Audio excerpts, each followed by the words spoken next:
मंजिलें मुकद्दर मंजूर नहीं है, जिंदगी से लड़ना है हमें। बेशर्त सफलता चाहिए अगर, तो कांटों पे भी चढ़ना है हमें। Hello everybody, this is Arpan Jain. Welcome you all in Arpan Jain chemistry classes. Last video reaction की थी हमने salicylic acid with phenol in the presence of POCl3। The main product was salon. In a same chapter, next topic is this. Next reaction of phenol. Reaction of phenol with sodium dichromate in the presence of dilute sulfuric acid to produce parabenzoquinone and orthobenzoquinone. Topic is involved in 12th JEE NEET. Let's start the reaction. ये है हमारा phenol, very well known to us. Reaction करवानी है इसकी Na2Cr2O7 in the presence of dilute H2SO4. Compound बनने वाला है एक ये, जिसे आप बोल रहे हो पैराबेंजोक्विनोन। IUPAC नेमिंग की बात अगर करी जाए तो 1 2 3 4 5 6 नंबरिंग फंक्शनल ग्रुप से स्टार्ट होगी। लीस्ट नंबर फंक्शनल ग्रुप को दोगे cyclo hexa, position of double bond 2 5 diene, then position of functional group 1 and 4 1 4 ketone तो ओन, how many ketones are there 2 dione. ये हो गया। अगर पैरा बनता है तो साथ में ऑर्थो भी बनता है, आपको पता है। ये रहा आपका ऑर्थो, दिस इज ऑर्थोबेंजोक्विनोन। ऑर्थोबेंजोक्विनोन अगर IUPAC नेमिंग की बात करिए तो 1 2 3 4 5 6 cyclo hexa 3 5 diene 1 2 dione. And we know orthobenzoquinone, ortho products are always minor, ये हमेशा माइनर अमाउंट में होंगे। व्हाई? क्योंकि ग्रुप्स काफी क्लोज होते हैं। प्रॉब्लम आती है स्टीरिक हिंड्रेंस की, steric hindrance repulsion which creates instability in the molecule, और reaction unstable molecule को prefer नहीं करती, that's why it will be minor. But here groups are far away, so there is no steric hindrance problem, molecule is quite stable, that's why it will generate in major amount. This one, this is a reaction. Now up to 12th level इस reaction को कैसे याद करेंगे?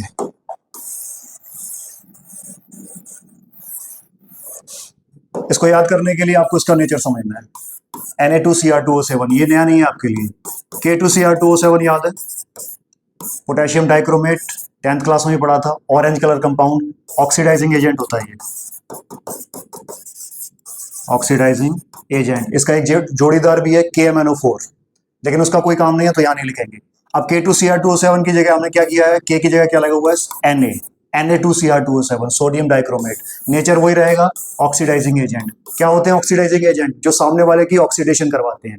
और oxidation का मतलब क्या है, ऐड ऑफ ऑक्सीजन,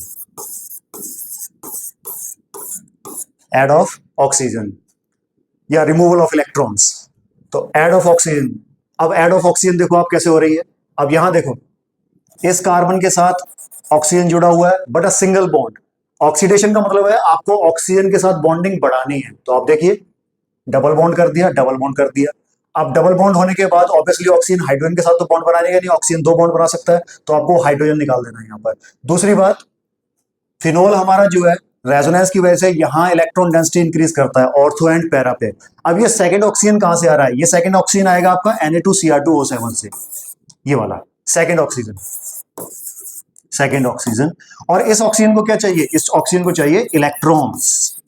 क्यों चाहिए इस इलेक्ट्रॉन? आप ऑक्सीजन, एटॉमिक ऑक्सीजन की इलेक्ट्रॉनिक कन्फिगरेशन चेक करो, 2s2 2p4 2p4, यानी कि 2 इलेक्ट्रॉन्स लेने की कैपेसिटी है इसके अंदर।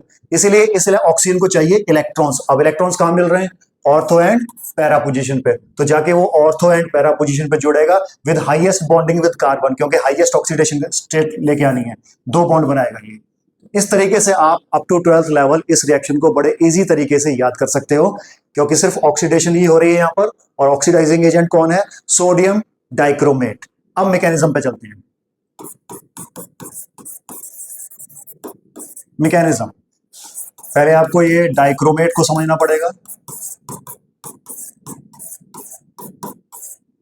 ये है dichromate, this one, dichromate ion.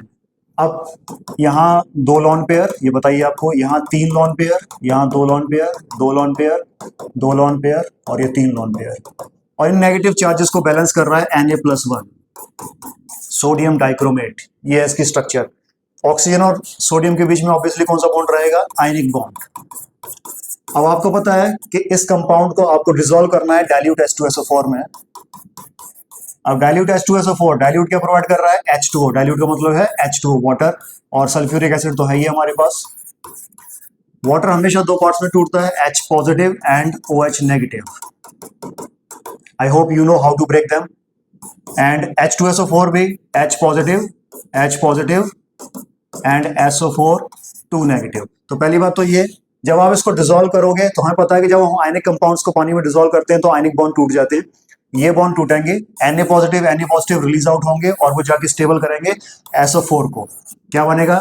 Na2SO4। ये मत समझिएगा कि प्रेसिपिटेट बनेगा, नहीं, ये इसमें सॉल्युबल रहेंगे क्योंकि वाटर मॉलिक्यूल इज देयर, तो ये इसको डिसॉल्व करे रखेंगे। Na पॉजिटिव SO4 नेगेटिव, ये they will move around each other, so they are just stabilizing each other but not creating any kind of a precipitate। अब बात करते हैं, अब इसको मैं रब कर दूंगा क्योंकि इसकी मुझे जरूरत नहीं है, ये रब कर देते हैं। सल्फेट ने इनको बैलेंस कर दिया, साइड पे करो इनको। अब बात करते हैं इसकी। नाउ क्रोमियम का रोल सबसे ज्यादा है इस मैकेनिज्म के अंदर। क्रोमियम अपने 6 इलेक्ट्रॉन शेयर कर रहा है ऑक्सीजन के साथ, and oxygen is highly electronegative, तो these 6 electrons are going toward oxygen. तो it is carrying +6 charge, partial +6 charge. मैंने बोला कॉन्ग्रेचुलेशन, यू आर इलेक्ट्रोफाइल।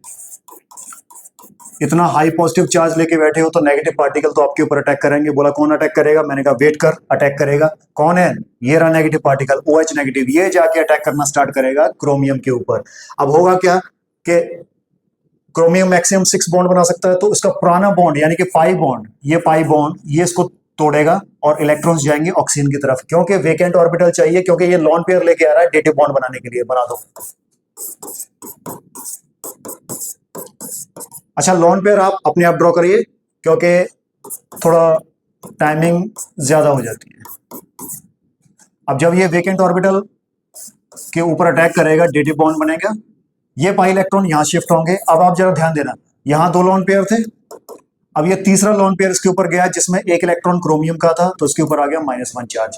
जब क्रोमियम ने अपना इलेक्ट्रॉन लूज किया तो इसके ऊपर वेकेंट ऑर्बिटल आया जिसमें ऑक्सीजन ने अपना लॉन पेयर जाके फिट कर दिया और 1 इलेक्ट्रॉन कंप्लीटली ट्रांसफर कर दिया क्रोमियम की तरफ। जब ये 1 इलेक्ट्रॉन क्रोमियम की तरफ ट्रांसफर करेगा तो उसका -1 चार्ज खत्म, सिर्फ 2 लॉन पेयर रह जाएंगे, हाइड्रोजन वैसे।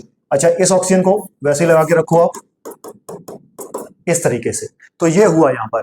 लेकिन अब इस क्रोमियम में मैंने बोला ठीक हो आप? बोला नहीं, बिल्कुल ठीक नहीं हो, क्योंकि मेरे अराउंड 5 ऑक्सीजन आ चुके हैं, 1 2 3 4 5 which are creating lot of steric hindrance. तो मैंने बोला आप क्या करोगे?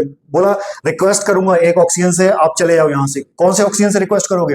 बोला इससे करूंगा। क्यों? क्योंकि इसके अराउंड स्टीरिक हिंड्रेंस ज्यादा है, बड़ा मॉलिक्यूल है, इजिली निकलेगा। तो होगा क्या, ये ऑक्सीजन बॉन्ड तोड़ के निकलेगा ड्यू टू क्राउडिंग, और जब ये बॉन्ड तोड़ के निकलेगा यहां पर वेकेंट ऑर्बिटल आना स्टार्ट करेगा, क्योंकि 1 इलेक्ट्रॉन क्रोमियम का ऑक्सीजन के साथ जा रहा है, तो वेकेंट ऑर्बिटल आएगा, उस वेकेंट ऑर्बिटल को सेटिस्फाई करेगा साथ वाला ऑक्सीजन, इस तरीके से। तो इन 2 मॉलिक्यूल्स के साथ क्या होने वाला है, वो ये बनने वाले हैं। चेक करो इस ऑक्सीजन के ऊपर ध्यान देना, क्योंकि 1 इलेक्ट्रॉन क्रोमियम का लेके आ रहा है, तो इसके ऊपर आ जाएगा -1 चार्ज विद 3 पेयर्स।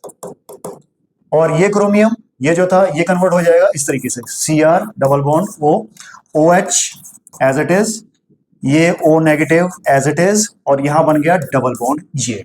तो ये जो मॉलिक्यूल्स थे वो इस तरह से टूटेंगे और ये बनेंगे। अब ये आ गया नेगेटिव, ये आ गया नेगेटिव, ये आ गया नेगेटिव, इनको सेटिस्फाई कौन करेगा? ये H पॉजिटिव, 3 H पॉजिटिव हैं, जाके जुड़ेंगे, कौन सा बॉन्ड बनाएंगे? Dative bond. प्लीज कंप्लीट करिए। और जब डेटिव बॉन्ड बनेगा तो यहां मैं जोड़ देता हूं, यहां हो जाएगा OH, और यहां पर भी क्या आ जाएगा? यहां पर OH between oxygen, negatively charged oxygen and this H positive, we will have a dative bond। तो ऑक्सीजन का नेगेटिव चार्ज खत्म, हाइड्रोजन का पॉजिटिव चार्ज खत्म। अब ये जो कंपाउंड बने हैं, दोनों एक जैसे लग रहे हैं आपको, इन दोनों कंपाउंड्स को हम बोलते हैं, दोनों मॉलिक्यूल्स एक जैसे हैं, क्रोमिक एसिड। इस तरीके से sodium dichromate dilute sulphuric acid में खुद को चेंज करता है इनटू क्रोमिक एसिड और साइड में क्या निकलता है, सोडियम सल्फेट। ये आपका स्टेप 1, स्क्रीनशॉट लीजिए, फिर चलते हैं नेक्स्ट स्टेप की तरफ। अगला स्टेप, अब ये जो क्रोमिक एसिड पार्टिकल जनरेट हुआ है आपका, ये मेन खिलाड़ी है, यही ऑक्सीडेशन करवाएगा। सभी को लगता है डाइक्रोमेट ऑक्सीडेशन करवाता है ना, डाइक्रोमेट तो क्रोमिक एसिड में पहले कन्वर्ट होता है, फिर वो क्रोमिक एसिड आगे ऑक्सीडेशन करवाता है फिनोल की। कैसे? अब ये 6 इलेक्ट्रॉन शेयर कर रहा है ऑक्सीजन के साथ, फिर से वही दिक्कत, पार्शियल +6। मैंने बोला कॉन्ग्रेचुलेशन, आप क्या हो, इलेक्ट्रोफाइल। बोला मैं तो इलेक्ट्रोफाइल हूं, लेकिन मेरे ऊपर अब अटैक कौन करेगा, जो अटैक होना था हो चुका। मैंने कहा वेट कर, फिनोल इज देयर, फिनोल में ऑक्सीजन है with a negatively charge, this one oxygen is highly electronegative, negative charge है, तो क्या करेगा ये जाके इसके ऊपर अटैक करना स्टार्ट कर देता है। वही होगा, पाइप बॉन्ड टूटेगा, ऑक्सीजन की तरफ जाना पड़ेगा इलेक्ट्रॉन्स को, क्योंकि यहां बनेगा वेकेंट ऑर्बिटल, तभी तो ये अपना लॉन पेयर फिट करेगा, डेटिव बॉन्ड बनाएगा। तो चलिए बना दीजिए। ऑक्सीजन जब अपना लॉन पेयर यूज करेगा डेटिव बॉन्ड बनाने के लिए, तो एक इलेक्ट्रॉन ट्रांसफर करेगा क्रोमियम की तरफ, तो आ जाएगा इसके ऊपर पॉजिटिव चार्ज, और हाइड्रोजन भी अभी लगा हुआ है इसके ऊपर।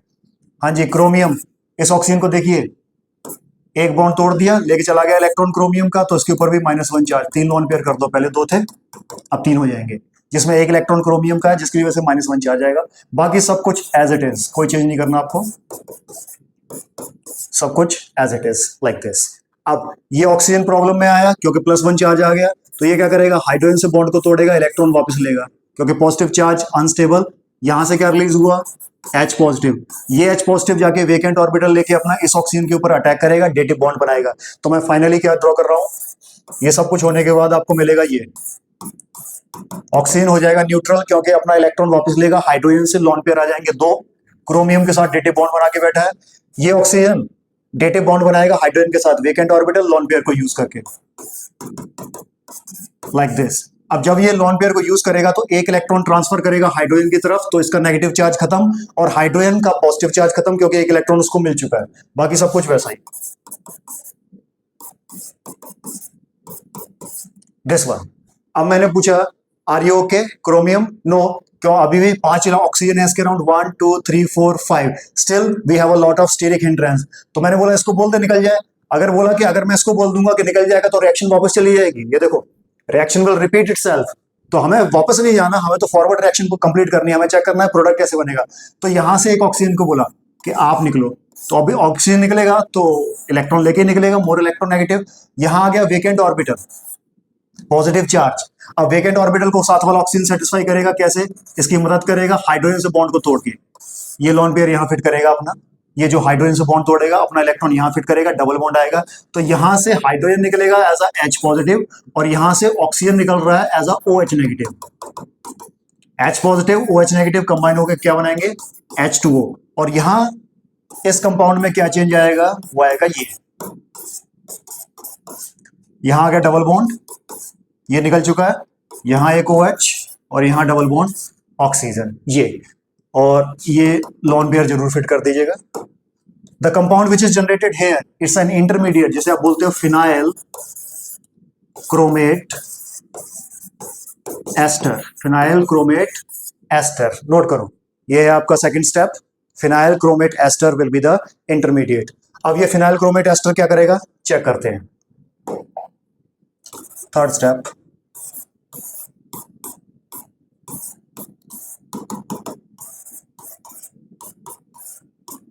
This is phenyl chromate ester, we have this one.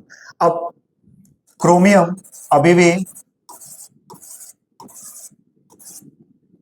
6 electron share कर रहा है ऑक्सीजन के साथ, that's why it have a partial +6 charge. अब इस इंटरमीडिएट में क्या होने वाला है, इस इंटरमीडिएट में होने वाला है ये बॉन्ड ब्रेकेज, जिसे हम बोल रहे हैं होमोलाइटिक क्लीवेज। एक इलेक्ट्रॉन गया क्रोमियम की तरफ और एक इलेक्ट्रॉन गया ऑक्सीजन की तरफ। याद हो 11th क्लास में हमने पढ़ा हुआ, what do you mean by homolytic cleavage. जब भी इस कोवलेंट बॉन्ड टूटता है, अगर एक इलेक्ट्रॉन एक एटम की तरफ, दूसरा दूसरे की तरफ, तो उसे हम बोलते हैं होमोलाइटिक क्लीवेज।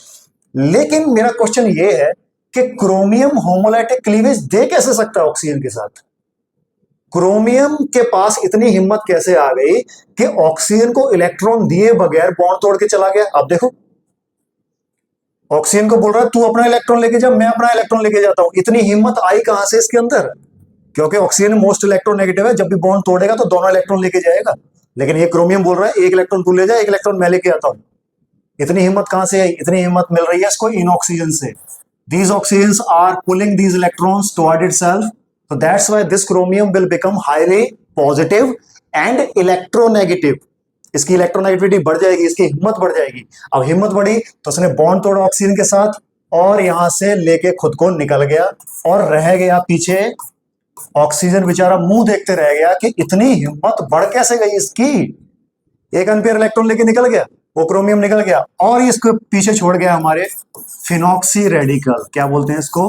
Phenoxy radical. अब इस कंपाउंड को याद रखना, ये जो साइड पे निकला है,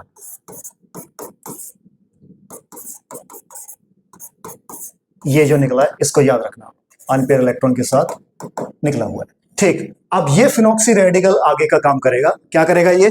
चलिए फोर्थ स्टेप ड्रॉ करता हूं।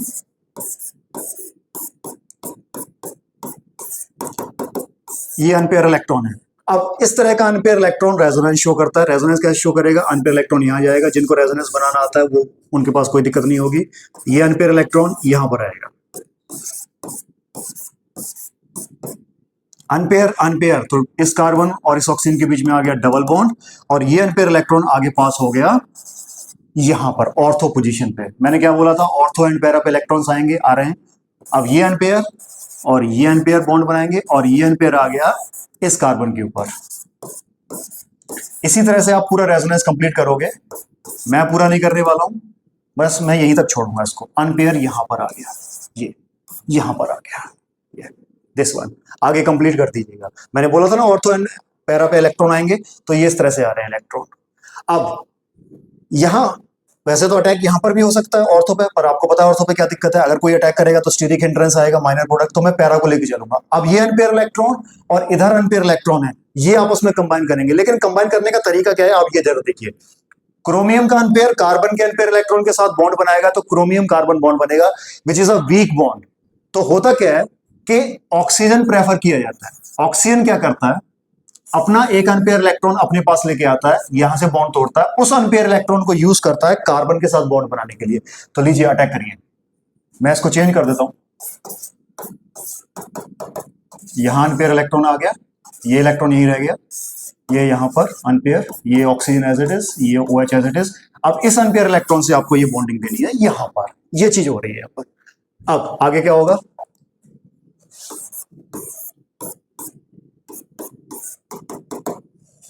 ये यहां पर, ये यहां पर। अब जरा देखिए, यहां पर भी हाइड्रोजन भी था।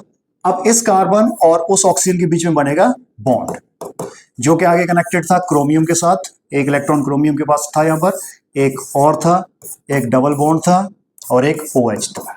ये चीज बन के निकल के आएगी। लेकिन ये बनने के बाद मैंने पूछा बेंजीन रिंग, जो कि इतना बड़ा मॉलिक्यूल है, क्या ये सही है? ना, ये सही नहीं है, क्योंकि इसने अपनी एरोमेटिसिटी को लूज कर दिया है। It has lost its aromaticity. Aromaticity means 6 pi electrons were there and they were delocalizing over entire molecule through resonance. So वो चीज इसने लूज कर दी है, और एरोमेटिसिटी का लॉस करना मतलब स्टेबिलिटी का लूज करना। तो क्या होगा देखिए, फाइनली ये कार्बन यहां से हाइड्रोजन को बॉन्ड तोड़ के यहां से इसको रिलीज आउट करेगा एज अ H पॉजिटिव। और इस H पॉजिटिव के ऊपर अटैक कौन करेगा? H2O जो रिलीज आउट हुआ था as a in dilute H2SO4, वो अटैक करके इसको रिलीज आउट करेंगे। या डायरेक्टली आप लिख भी सकते हो कि H पॉजिटिव को रिलीज आउट करो, कोई जरूरी नहीं है, H3 पॉजिटिव बना दो यहां पर, या डायरेक्टली आप ऐसे भी लिख सकते हो। For aromaticity this carbon will break bond from hydrogen and will release out H positive, और अपने इलेक्ट्रॉन्स कहां शिफ्ट करेगा? यहां ऑक्सीजन की तरफ। क्यों शिफ्ट कर रहा है? क्योंकि आप ये पूरा ग्रुप देखिए, it's a electron attracting group. तो पाई इलेक्ट्रॉन्स, ये जो कार्बन अपना बॉन्ड तोड़ेगा हाइड्रोजन से, ये इलेक्ट्रॉन्स यहां शिफ्ट करेगा और यहां से क्रोमियम इस तरह से रिलीज आउट होगा। Then finally what we are getting, ये डबल बॉन्ड, ये डबल बॉन्ड, वो ऑक्सीजन उसी तरीके से रखो आप, और between this carbon and this oxygen we will have a double bond with lone pair. We will release out H positive, और यहां से जो चीज निकल रही है उसको बाहर निकालो, CrOH lone pair, this one, और एक इलेक्ट्रॉन और है this one. That's it. In this fashion, this compound is generated, which is known as para-benzoquinone. और इसी तरह से आपका बनता है ऑर्थोबेंजोक्विनोन. सिर्फ अटैक आपको ऑर्थो पोजीशन पे करवाना है. अब ये जो रिलीज आउट होंगे ये साइड प्रोडक्ट देंगे, जिसमें अब आप चेक करोगे कि स्टार्टिंग में क्रोमियम की ऑक्सीडेशन स्टेट थी +6, बिल्कुल जब हमने उसको स्टार्ट किया क्रोमिक एसिड के अंदर, और जब फाइनल निकलेगा तो ये चीज नोट कर लो, इसकी ऑक्सीडेशन स्टेट चेंज हो चुकी होगी अप टू +3. ये इंपॉर्टेंट पॉइंट है, ये आप जरूर नोट कर लीजिएगा. That's it. This is the end of the mechanism for conversion of phenol into para-benzoquinone and orthobenzoquinone in the presence of sodium dichromate. That's it. Thank you very much for watching the video. और मेहनत करते रहिए, पढ़ते रहिए,